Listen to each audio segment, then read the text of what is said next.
Assalamualaikum warahmatullahi wabarakatuh. Akkam jirtan kabajamtoota hordoftoota chaanala YouTube Isaaq Ibrahim har'allee barnoota baay'ee isin barbaachisu tan biizinasiitti dalagattan iddoo mallaqa keessan irra kaayattan akkaataa Binance account itti banatan isinitti argisiisa. Kanaafuu biyyoota hanga dhumaa daawwadhaa isiniin jedha. Binance'n kan amma asitti argitan kana jechuudha. Play Store yookiin App Store irraa buufattu yeroo jalqabaatiif yoo bantan ka haala kanaan isinii fida. Isaan lamaan kana keessaa kan barbaadan irratti filattu jechuudha. Tokko irratti ni dhooftu. San booda fuula itti aanutti isin dabarsa. Imeelii yookiin immoo bilbila keessaniin akka galmooftan eeyyama isin gaafata. As biratti email or phone number jedha. Ni galchitan jechuudha. Lakkoofsa bilbilaa yookiin imeelii keessan kan dura qabdan as biratti ni galmeessitu jechuudha. Binance accountii waan baay'ee murteessaa ta'e tokko namoonni hin qabne itti fayyadamaa please banadhaatii akkamitti akka verify godhatanis ammumaan isinitti argisiisa. Achi booda egaa imeelii keessan barreessan next jettaniin san booda haala kanaan bakka duwwaa kana isinii fida verify your account jedha. Kanaafuu amma maal godhaa jira imeelii keessa san irratti lakkoofsa ittiin verify godhattan isiniif ergeetii jira. Imeelii keessa san keessa seentanii lakkoofsa dijiitii 6 imeelii keessatti kan isiniif ergame achirraa fudhattanii bakka verification koodii kanatti galchitan. Kanaafuu kunoo amma iddoo kanatti lakkoofsa dijiitii 6 confirm godhi kan jedhu kunoo iddoo amma argitan kanatti account confirmation code jedha. Isa san koppii godhattanii yookiin sammuutti qabattanii bakka confirmation code jedhu kanatti galchitu jechuudha. Lakkoofsa kana itti barreessitaniiti next jettaniini fuula itti aanutti isin dabarsa. Erga itti barreessitanii kaatan jechuudha. Suutanii hordoftan viidiyoon waan baay'ee nama dhibu hin qabu jechuudha. Garuu immoo yoo hojjettan waan baay'ee isin fayyadudha jechaadha. Ergasii bakka kanatti create password jedha. Passwordii keessan create godhaadha. Passwordiin atilis kaaraakterii 8 ta'uu qaba. 8 gadi ta'uu hin qabu. Kaaraakterii 8 ta'uu qabaata. Qubee guddaa tokko of keessaa qabaachuu qaba. Qubeewwan keessaa yoo ta'e akkasuma lakkoofsa of keessaa qabaachuu qaba jechuudha. Kanaafuu amma set up your account amma set up gochuu fi set up setting yoo isaa sirreeffachiisu. Kanaafuu amma isin kun optionalidha. Iddoon jalqabaa kun jechuudha. Isin amma bakka agreetu kana achi deebistanii verify jettanii jechuudha. Verify identity jedhu kana click irra gootanii fuula itti aanutti isin dabarsa. Amma fuula kana isinii fida. Let us get you verified jedha. Amma bakka kanatti biyya keessan isin filachiisa. Daqiiqaa 7 waan hin guunne keessatti akkaawuntii keessan verify godhaa jedha. Kanaafuu iddoo biyyoota kana country yookiin origin jedhu kan inni filattanii iddoo jiraatan sanaan Itoophiyaa keessa jira fakkeenyaaf Itoophiyaa filadhu. Sana booda Itoophiyaa erga filadhee continue kan jedhu kana gara gadiitti kilik godha jechaadha. Amma fuula kanuu fidaa welcome to Binance. What's your name? Maqaa keessan ni barreessitu maqaa guutuu. Tokkoffaa fakkeenyaaf nama Isaaq jedhee lammaffaa irratti Ibrahim sadaffaa irratti Amaan. Maqaa guutuu barreessa jechuudha. Abbaadhaa hanga akaakayyuutti ni barreessa jechuudha.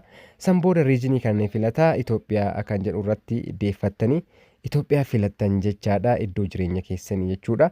Achi booda continue jettaniin bakka kanatti immoo what's your date of birth guyyaa dhalootaa keessan isin gaafata.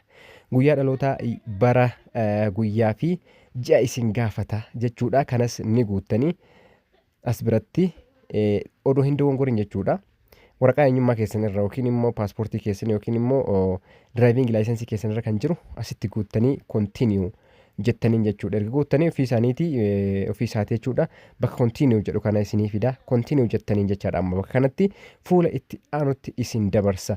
Home addressii guuti jedha. Home addressii jechuun PO box lakkoofsa saanduqa poostaa yoo qabaatan ni guuttanii yoo hin qabaanne immoo cal'istaniituma addressii yoo guuttanii fakkeenyaaf amma boqojjii jedhaa guutuu sarchaa godhume boqojjii jedhu kun haala kanaan ani yoo sarchi godhe naaf fida irrattidha.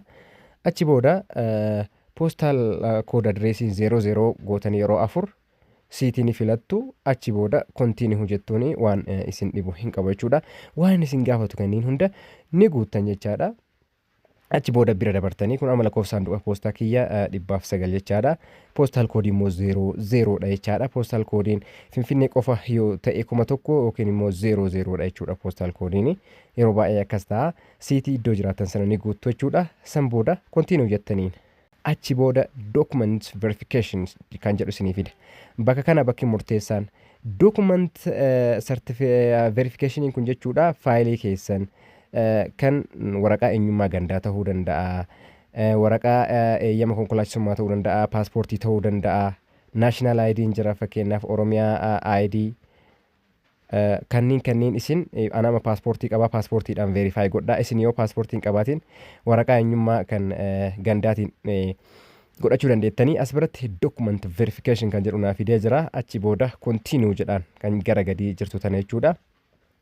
Kuni kaa upload gootan gara gaalarii keessanitti isin dabarsaa achi booda karaa lamaan isinii dhufaa take picture kan jedhuu fi upload kan jedhu anam uploadii filadhaa footoo dura kaasee gaalarii keessaa waan qabuuf jechaadha. Achi booda neekist inni gara gaalariitti na fudhata gaalarii kiyya keessaa paaspoortii kiyya kan kaafadhe san as biratti upload godhaa jechuudha. Kunoo amma upload naaf godhee jira confirm front side jedha kunoo haala kanaan paaspoortii kiyya ol naa baaseera achi booda continue jedhaanii continue ta'e tana kilii godhe jechuudha. Kunoo document uploaded jedha amma waan naafu jira document upload godhee jira amma fuula kan kootu na hafaa jechuudha. Fuula kan koo ni barbaada jechuudha. Baayinaansiin verify gochuudha fuula kan koo as biratti upload godha jecha. Haala kanaan isin dhufa liveness check amma kallattiidhaan jechuudha. Directii kaameraa keessan frontii keessan as biratti iskaan yookiin ka'uu qabdu jechuudha. Fuula keessan isin gaafataa fuula keessan haala inni isin ajajuun jechuudha. Isin gaafata jechuudha. Okay jettaniituma jechuudha. Irra deebitanii yaaltanii yoo isin dide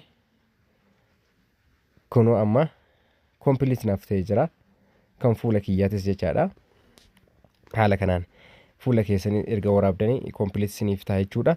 Amma settingii yoo dhifama email keessa isinitti argisiisu successful ta'uusaa Binance kiyya jechuudha.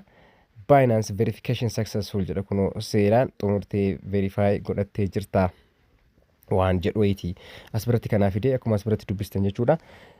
Kanaafuu waan isin dhibu miti viidiyoo suduudhaan yoo ilaaltan jechaadha. Waan baay'ee salphaadha garuu faayidaan isaa guddaadha akkuma banattaniin jechuudha.